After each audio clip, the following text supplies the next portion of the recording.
الحمد للہ وحدہ والصلاة والسلام علی من لا نبی بعدہ اما بعد فاعوذ باللہ من الشیطان الرجیم بسم اللہ الرحمن الرحیم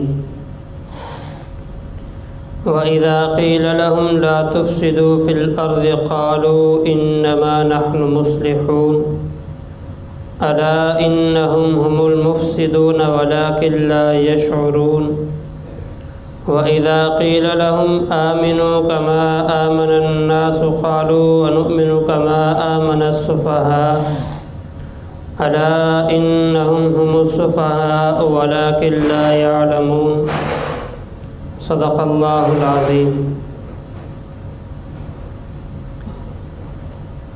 اور جب ان سے کہا جاتا ہے کہ تم زمین میں فساد مت پھیلاؤ تو وہ کہتے ہیں کہ ہم تو صرف اصلاح کرنے والے ہیں۔ سنو، بے شک یہی لوگ فساد پھیلانے والے ہیں لیکن انہیں پتہ نہیں ہے۔ اور جب ان سے کہا جاتا ہے کہ اس طرح ایمان لاؤ جیسے دوسرے لوگ ایمان لائے ہیں تو وہ کہتے ہیں کیا ہم ایسے ایمان لائیں جیسے یہ بے وقوف ایمان لائے ہیں؟ سنو، بے شک وہی بے وقوف ہیں لیکن وہ اس بات کو جانتے نہیں ہیں۔ یہ سورۃ البقرہ کی آیت نمبر 11 سے لے کر 13 تک کی تلاوت اور ترجمہ آپ کے سامنے عرض کیا گیا ہے۔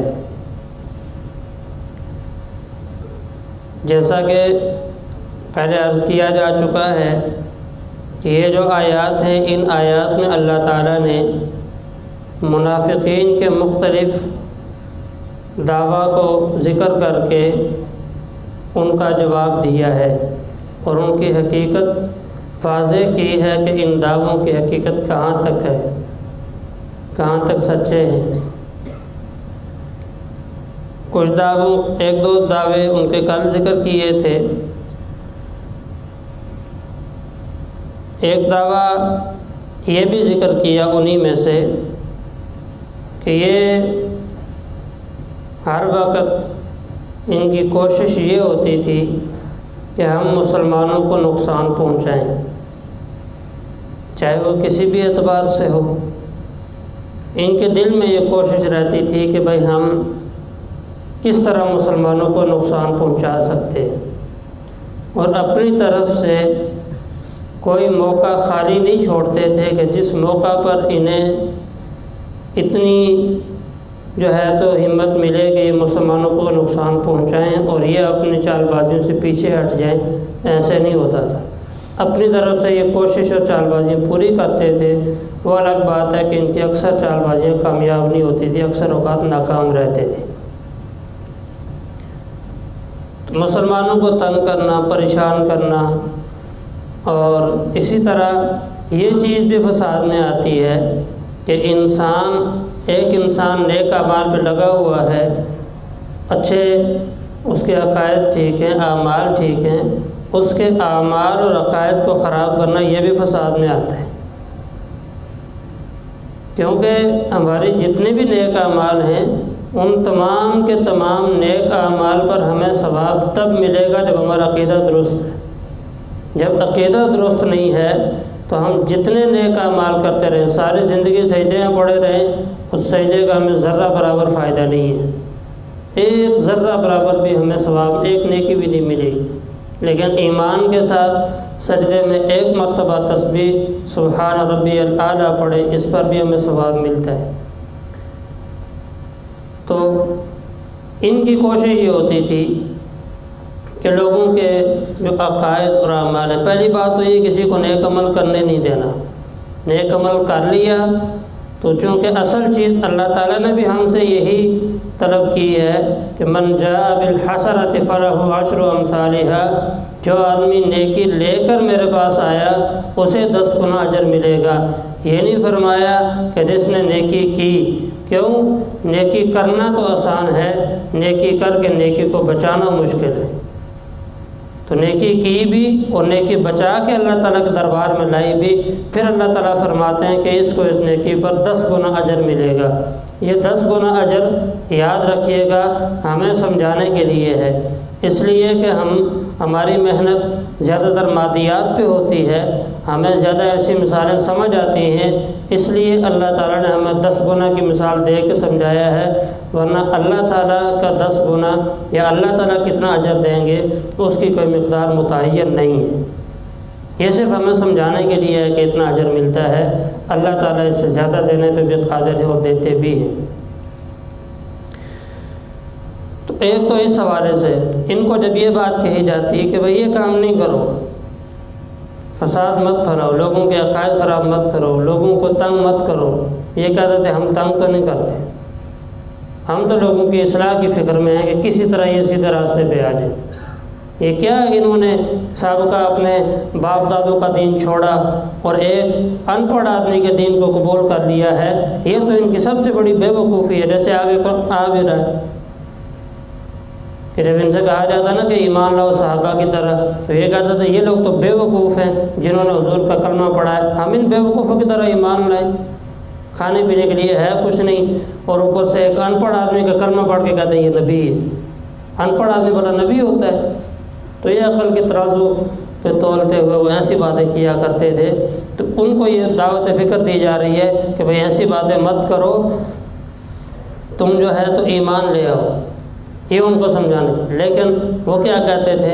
ہم تو فساد نہیں مچاتے، ہم تو تمہاری اصلاح کی فکر میں ہیں، اس لیے کہ باپ دادوں کے دین کو تم نے چھوڑا ہے، ہم نے نہیں چھوڑا، ہم تو اپنے باپ دادا کے دین پہ قائم ہیں۔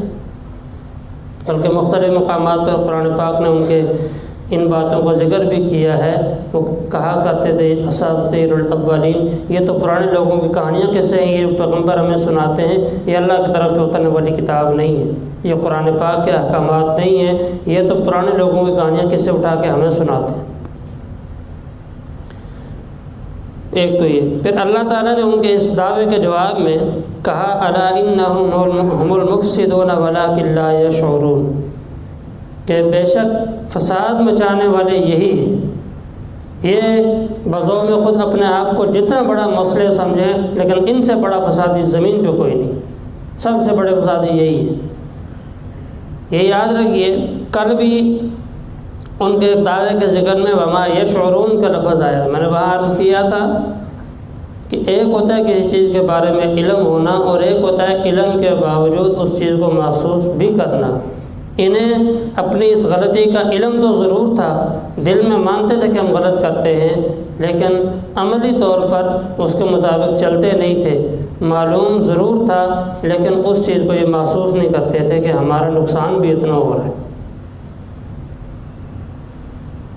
پھر آگے دوسرا دعویٰ ان کا جو ذکر کیا وہ یہ وَإِذَا قِيلَ لَهُمْ آمِنُوا كَمَا آمَنَ النَّاسُ قَالُوا أَنُؤْمِنُ كَمَا آمَنَ السُّفَهَاءُ أَلَا إِنَّهُمْ هُمُ السُّفَهَاءُ وَلَٰكِن لَا يَعْلَمُونَ۔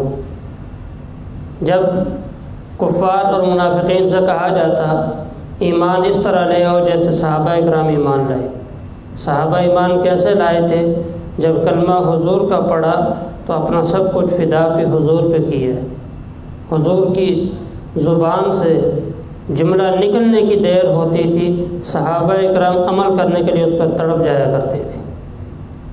کئی واقعات اس طرح کے ملتے ہیں۔ ایک مرتبہ ایک صحابی اپنے جانوروں کے باڑے میں موجود تھے، رسول اللہ صلی اللہ علیہ وسلم نے مجلس میں موجود صحابہ اکرام علیہم الرضوان میں سے کچھ افراد کو فرمایا کہ اپنی اپنی جگہ پہ بیٹھ جاؤ۔ وہ صحابی اپنے جانوروں کے باڑے میں موجود ہیں، وہیں ان کے کانوں میں آواز پڑی، وہیں بیٹھ گئے۔ جب رسول اللہ صلی اللہ علیہ وسلم کو پتہ چلا، حضور نے فرمایا میں نے آپ کو تو نہیں کہا تھا، میں نے تو مجلس میں موجود صحابہ کرام سے عرض کیا تھا۔ تو صحابی نے عرض کیا یا رسول اللہ، آپ کی آواز میرے کانوں میں پڑے اور میں اس پہ عمل نہ کروں، میری غرض گوارا نہیں کرتی۔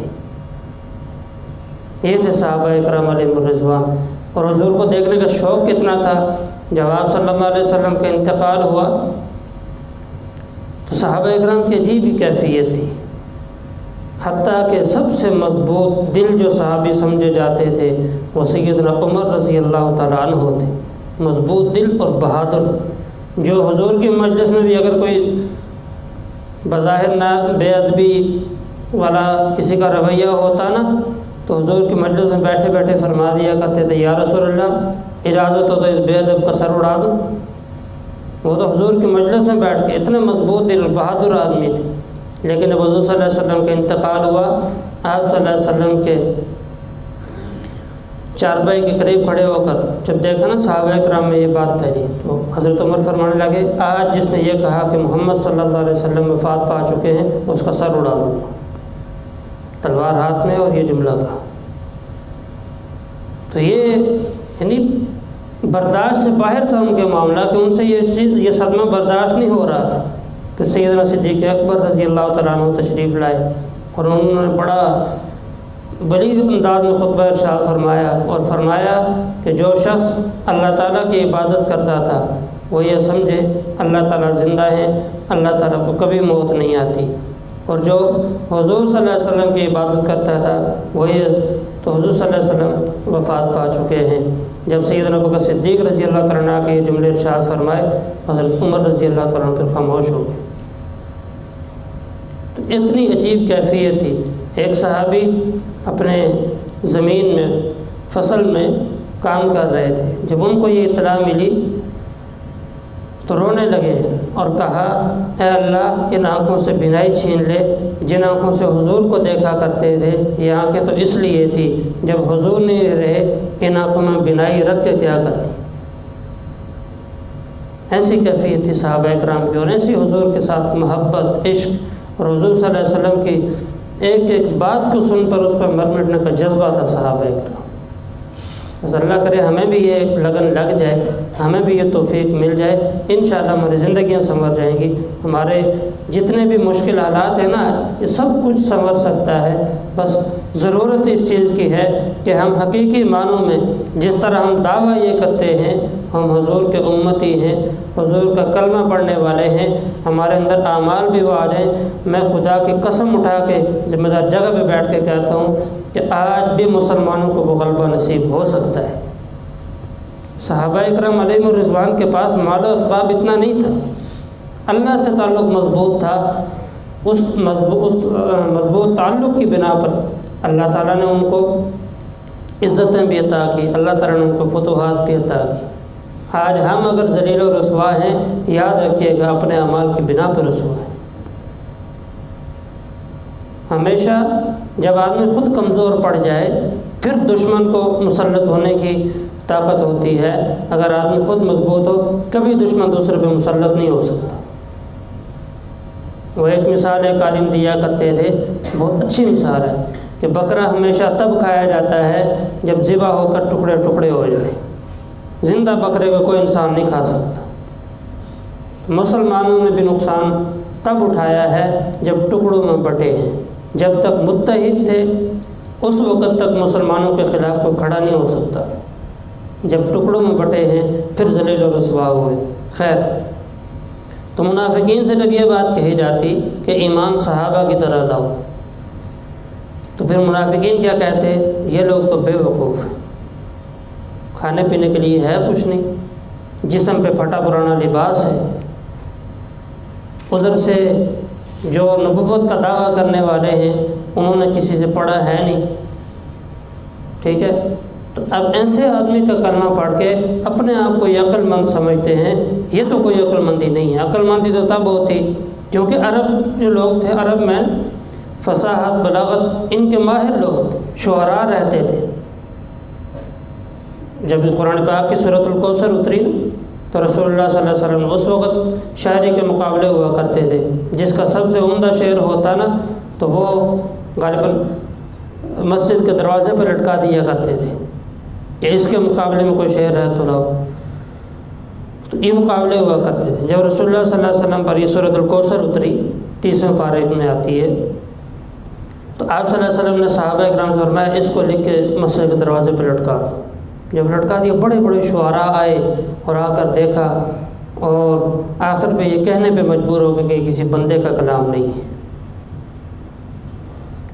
تو یہ قرآن پاک کا اعجاز ہے کہ قرآن پاک کے مقابلے میں، حالانکہ خود قرآن پاک نے مختلف مقامات پر مطالبہ بھی کیا ہے، یہ چند آیات کے بعد آگے آئے گا بھی کہ قرآن پاک نے مطالبہ بھی کیا ہے کہ اگر تم اپنے دعوے میں سچے ہو تو بطور دلیل کچھ آیات تو پیش کرو نا ہمارے سامنے۔